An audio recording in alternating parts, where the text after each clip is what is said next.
ఆంధ్రప్రదేశ్ ముఖ్యమంత్రి జగన్మోహన్ రెడ్డి పరిపాలనలో ఆంధ్రప్రదేశ్ ఉద్యమాంధ్రప్రదేశ్గా మారుతోందా?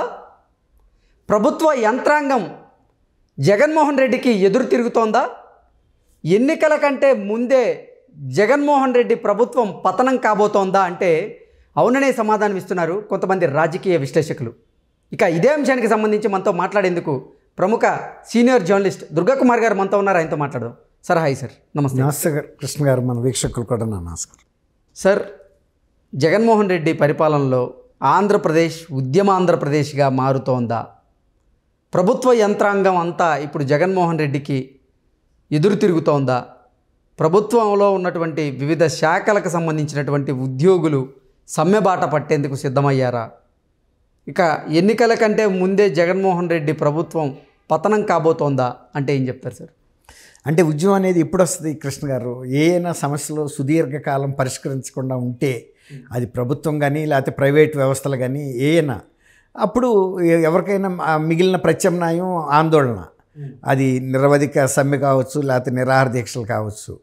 ఇది ప్రభుత్వాల్లో ఎట్లా ఉంటుందంటే, ప్రభుత్వం పటిష్టంగా అంటే ఎలక్షన్ దగ్గరికి వస్తున్న కొద్దీ ఇక ఉద్యోగుల్లో కొంచెం ఒక రకమైన అశాంతి మొదలవుతుంది, అసహనం కూడా మొదలవుతుంది. ఇన్ని సంవత్సరాల నుంచి మనం అడుగుతుంటే ప్రభుత్వం పట్టించుకోవట్లేదు. ప్రభుత్వం అధికారంలో ఉంది కాబట్టి ఇప్పుడే కనుక మనం సమ్మె చేస్తే మన మీద కక్ష సాధింపు చేస్తారని అణిగి ఉంటారు. ఎందుకంటే గత 10 రోజుల నుంచి అంగన్వాడీ ఉద్యోగులు సమ్మెకి దిగారు, సమ్మె సైరన్ మోగించారు, నిరవధికంగా సమ్మెను కొనసాగిస్తూ ఉన్నారు. ఈరోజు వాలంటీర్లు సమ్మె చేసేటువంటి దిశగా అడుగులు ముందుకు వేస్తున్నారు. ఆశా వర్కర్లు సమ్మె చేసేందుకు సిద్ధమయ్యారు. అలాగే పారిశుద్ధ్య కార్మికులు, మున్సిపల్ కార్మికులు ఎవరైతే ఉన్నారో వాళ్ళు కూడా సమ్మె బాట పట్టేందుకు సిద్ధమయ్యారు. ఏంటి సార్ ఈ పరిణామాలు? ఎన్నికలకు ముందు వీళ్ళందరూ సమ్మె చేయడానికి కారణం ఏంటి? ఇప్పుడు జగన్మోహన్ రెడ్డి ఎటువంటి నిర్ణయం తీసుకునే అవకాశం ఉందంటే ఏం చెప్తారు? ఇప్పుడు ఎప్పుడైనా వాళ్ళకు వచ్చిన అవకాశం ఎన్నికలండి. ఎన్నికల ముందు ప్రభుత్వం చచ్చినట్టు తల వంచాల్సి వస్తుంది.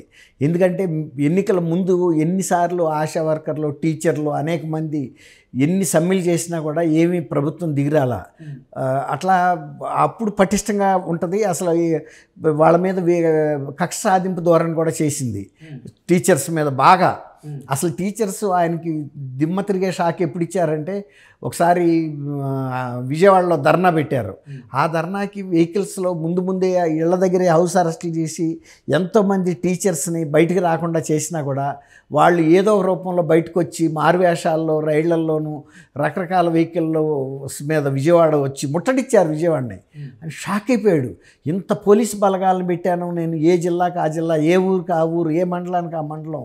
బస్సులు ఇవ్వలేదు వీళ్ళకి, ఐర్ ఇవ్వలేదు. వచ్చే బస్సుల్లో చెక్ చేశారు, ట్రైన్ల్లో చెక్ చేశారు. విజయవాడలో ఎంట్రీ అవుతున్న ప్రతి చెక్ పాయింట్ల దగ్గర పోలీస్ చెకింగ్లు పెట్టారు. ఈ విధంగా ఎంత ఫిల్టర్ చేసినా కూడా వాళ్ళు తన్నుకుని వచ్చేసి విజయవాడ మొత్తం చీమల పుట్టలాగా పగిలినట్టుగా వచ్చేటప్పటికి ఆయన షాక్ తిన్నాడు. అంటే నాకన్నా వ్యూహకర్తలు ఉన్నారా ఇక్కడ అని. ఉద్యోగస్తులు తలుసుకుంటే ఏదైనా వాళ్ళు చేయగలరండి. అయితే ఎన్నికలు అనేది వాళ్ళకి మంచి అవకాశము, ఒక వజ్రాయుధం లాంటిది. ఎన్నికలు ముంచేసినప్పుడు ప్రభుత్వాలు ఒత్తిడికి గురవుతాయి. ఇక ప్రజల్లో అసహనం వస్తుంది వీళ్ళు పరిష్కరించకపోతే. అసలు జగన్మోహన్ రెడ్డి ప్రైవేట్ సైన్యం అని చెప్పుకునేటువంటి వాలంటీర్లు తిరగబడతారని అసలు జగన్మోహన్ రెడ్డి అసలు ఊహించుంటారు. అలాంటిది వాళ్ళ మీద ఎక్కువ డిపెండ్ అయ్యారు, వాళ్ళ మీద ఆధారపడ్డారు. ఎక్కువ ఓట్లు వీళ్ళే ఇచ్చాలని. ఎమ్మెల్యేల కన్నా కూడా వీళ్ళు ముఖ్యం. ఇప్పుడు అట్లాంటి వాలంటీర్ వ్యవస్థలో ఎదురు తిరిగినాయి అంటే ఒక రకంగా షాకింగ్ అనమాట. ఇప్పుడు ఎదురు తిరిగిన తర్వాత అక్కడ ఆగదు కదండి. వీళ్ళు కనుక వాళ్ళు కోరిన కోరికలు, డిమాండ్లు కనుక ఒప్పుకోకపోతే వాళ్ళు ఏ విధమైన ఇబ్బంది అయినా ప్రభుత్వం నష్టం పెట్టే పని మీదే ఉంటారు. ఎందుకంటే వాళ్ళు నష్టపడిన తర్వాత ఈ ప్రభుత్వం ఎందుకు కొనసాగాలి? ఇందాక చెప్పాను, చూశారు కదా. ఎవరికైనా అట్లాంటి కక్ష ఉంటుంది. ఇప్పుడు జగన్మోహన్ రెడ్డి గారికైనా కూడా ఎంత వేధించాడు టీచర్స్ని. ఇప్పుడు ఆయన్ని కాదన్నారని. అట్లాగే ఇవాళ మీరు చెప్పిన రెండో వ్యవస్థ పారిశుద్ధ్య కార్మికులు. ఒక్కసారి కనుక పారిశుద్ధ్య కార్మికులు సమ్మె చేయడం స్టార్ట్ చేస్తే ఆంధ్రప్రదేశ్ మొత్తం దుర్వాసనతో మగ్గిపోద్ది. అప్పుడు ఎవరి మీద వెళ్తుంది? ఆ వ్యతిరేకత ప్రభుత్వం మీదకి వెళ్తుంది. అందుకనే వాళ్ళు ఇది మంచి రైట్ టైంగా చూస్ చేసుకున్నారు, దిగి రావాలి గవర్నమెంట్ అని. ఒకవేళ కనుక మొండి వైఖరి చేశారనుకోండి, ఊర్లన్నీ గబ్బు పడతాయి. అందులో ఇప్పుడు ఇది ఒక కరోనా కూడా వస్తుందనే ఇది కూడా వచ్చింది కదండి. చలికాలం. దానికి తోడు ఇది కనుక స్ప్రెడ్ అయిందంటే ఏ అంటువ్యాధులైనా వస్తే ప్రభుత్వం ఇంకా పాపం మూట కట్టుకున్నట్టు అవుద్ది, ప్రజల వ్యతిరేకతను కూడగట్టుకున్నట్టు అవుతుంది. అట్లాగే ఇప్పుడు అంగన్వాడీ కార్యకర్తలతో పాటు ఆశా వర్కర్స్ వీళ్ళందరూ కూడా హెల్త్కి సంబంధించిన పనులు చేసేవాళ్ళు గ్రామ ప్రాంతాల్లో. వాలంటీర్స్ వ్యవస్థది మెయిన్ అండి. ఇట్లాగే మన వీళ్ళు ఫస్ట్ చేస్తున్న అంగన్వాడీలు వాళ్ళ ఈ రూములు పగలగొట్టేసి అందులో సామాన్లు బయటికి తీసేసి ఈ రకంగా వాళ్ళని ఎంత వేధింపులకు గురి చేస్తున్నారంటే, అంటే ప్రభుత్వం తలుచుకుంటే మీరంతా అని. నిజమే, ప్రభుత్వం తలుచుకుంటే వాళ్ళేమి ప్రభుత్వాన్ని చేయలేరు.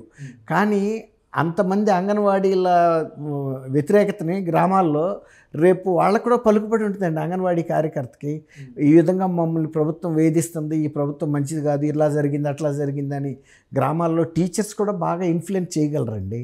ఇట్లాంటి కార్యకర్తలని వీళ్ళందరినీ ఒక్కొక్కరిని దూరం చేసుకుంటే మళ్ళీ సొంత వాలంటీర్స్ కూడా ఇచ్చారంటే సమ్మె నోటీసు, ఇది ఆలోచించాల్సిన విషయం కదండి. వాళ్ళు ఇంటి మనుషులు, ఎవరు పోయినా ఎవరు పోకపోయినా, ఎమ్మెల్యేలు వెళ్ళిపోయినా కూడా వాలంటీర్స్ ఆయన తరపున నిలబడతారనుకున్నాడు ఆయన. ఎందుకంటే అందరినీ పార్టీ కోర్ కార్యకర్తలు. అసలు ఈ గ్రామ సచివాలయాలు, ఈ వాలంటీర్ వ్యవస్థ రాకముందు ప్రజలకి ఏదన్నా సమస్య ఉంటే ఆ నియోజకవర్గ పెద్ద అయినటువంటి ఎమ్మెల్యే దగ్గరకు, అంటే ఆ లోకల్ లీడర్ని తీసుకొని ఎమ్మెల్యే దగ్గరికి వెళ్ళేవాళ్ళు. ఎమ్మెల్యే దగ్గర ఆ పనిని పరిష్కరించుకొని వచ్చేసే పరిస్థితి ఉండేది. కానీ ఇప్పుడు అసలు ఆ ఎమ్మెల్యేకి ఈ ఓటర్కి చాలా దూరం ఉంది, మధ్యలో వాలంటీర్ వ్యవస్థ ఉంది, వాలంటీర్లు వస్తున్నారు. ఏదైనా సమస్య ఉంది ఓటర్కి అంటే డైరెక్ట్గా ప్రజలందరూ కూడా వాలంటీర్ దగ్గరికి వెళ్తున్నారు, వాలంటీర్ దగ్గర పని చేయించుకొని ఇంటికి తిరిగి వస్తున్నటువంటి పరిస్థితి ఉంది. అదే ఇప్పుడు అసలు వాలంటీర్లే జగన్మోహన్ రెడ్డికి దూరం అయితే, అంటే మీరు ఇందాక చెప్పినట్లుగా అంగన్వాడీ టీచర్ల సమ్మె ఎప్పుడైతే ప్రారంభించారో అంగన్వాడీలు, ఆ సమ్మె వాళ్ళ విధులు వాలంటీర్లతో నిర్వర్తించవచ్చు అనే ఆలోచన కూడా జగన్మోహన్ రెడ్డి చేశారు. అందులో భాగంగానే గ్రామ సచివాలయాలని బద్దలు కొట్టించి దానికి సంబంధించినప్పుడు ఎక్విప్మెంట్ అంతా బయటికి తీసుకొచ్చి వాలంటీర్లతో ఈ అంగన్వాడీ విధులు నిర్వహించేలాగా వ్యూహం రచించాడు. కానీ ఇప్పుడు అసలు జగన్మోహన్ రెడ్డికి ఊహించినటువంటి షాక్ ఇచ్చారు వాలంటీర్లు కూడా సమ్మె బాట పట్టారనేది ఇప్పుడు అసలు సర్వత్రా చర్చనీయాంశంగా మారింది. అవును, ఇప్పుడు నిజంగా ఇది చాలా ఆశ్చర్యకరమైన విషయం అండి. ఇప్పుడు ఎమ్మెల్యేస్ కూడా వీళ్ళు ఏం చెబుతున్నారు, జగన్మోహన్ రెడ్డి గారు కానీ వీళ్ళందరూ వాలంటీర్స్ మీరే ముఖ్యం మాకు, రేపు ఎమ్మెల్యే ఎలక్షన్లో కానీ ఎంపీ ఎలక్షన్లో కానీ మీరు నిలబడితే చాలు, ఎమ్మెల్యేల గురించి పెద్ద మనకేం అవసరం లేదు, మీరు ప్రతి ఇంటి నుంచి పూర్తిగా మన మధ్య జెండాలు కట్టించే కార్యక్రమం కూడా చేశారు కదండి. అంతకుముందు స్టిక్కర్లు అతికిచ్చే కార్యక్రమం, ఈసారి గవర్నమెంట్ని కూడా ఇన్వాల్వ్ చేశారు. ఎంఆర్ఓలు, ఆర్ఐల్ని, విఆర్ఓల్ని వీళ్ళందరినీ అట్లా ఇంకా పటిష్టం చేయాలనుకుంటున్న టైంలో మెయిన్గా బాగా బలమైన వ్యవస్థ అనుకున్న వాలంటీర్ వ్యవస్థ కనుక చేయించింది అనుకోండి, ఓ రకంగా ఇవాళ జగన్మోహన్ రెడ్డి గారికి అసలు ఏమీ ఎమ్మెల్యేలు కూడా దిక్కు తెలీదు. ఎమ్మెల్యేలు కూడా ఇవాళ ఎవరి దగ్గరికి వెళ్ళి ఓట్లు అడుగుతాడు, తనకి ఎవరితో పరిచయం ఉంది, ఎవరికన్నా ఆయన పని చేస్తే కదా, పరిచయాలు కూడా లేకుండా అయిపోయింది.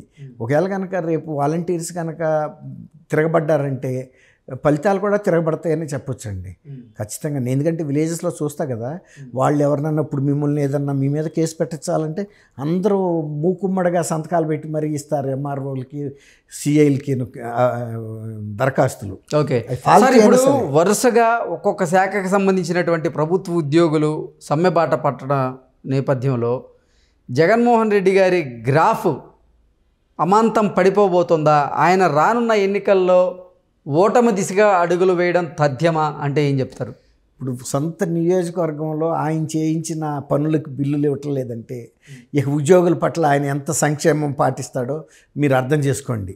ఇప్పుడు వీళ్ళు కాదు, రేపు ఇంకా ఎలక్షన్ లోపల ఈ 2-3 నెలల లోపల ఇంకెంతమంది తిరగబడతారనేది కూడా మనం ఊహించడం కష్టం అండి ఇది. కాబట్టి ఎప్పుడైనా దుష్పరిపాలన చేస్తే దాని ఫలితం వెంటనే కనపడపోయినా ఎన్నికలప్పుడు ఖచ్చితంగా కనపడుతుందండి. ఓకే, ఇప్పుడు అది స్టార్ట్ అయిందని అనుకోవాలి ఆంధ్రప్రదేశ్లో.